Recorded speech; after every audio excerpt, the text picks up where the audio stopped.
Good morning everyone. আবারও চলে আসলাম লিপিকাস beauty parlour থেকে আরও একটি কাজ নিয়ে। কালকে সন্ধ্যাবেলায় এই কিউট বেবিটা চলে এসেছিলো আমার পার্লারে, আর সাথে এসেছিলো ওর বাবা মা।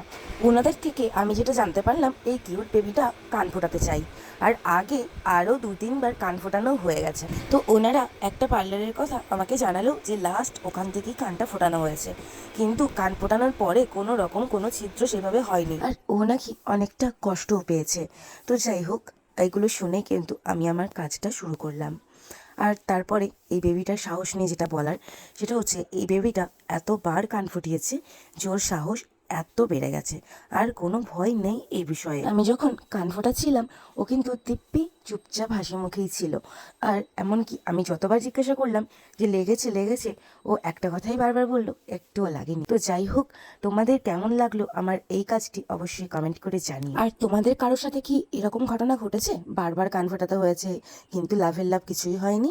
সেটাও কিন্তু অবশ্যই কমেন্ট করে জানিও। আর আজকের ভিডিওটা এইটুকুই তোমাদের জন্য। সবাই ভালো থেকো, সুস্থ থেকো, আবার আসবো নতুন ভিডিও নিয়ে। Bye bye.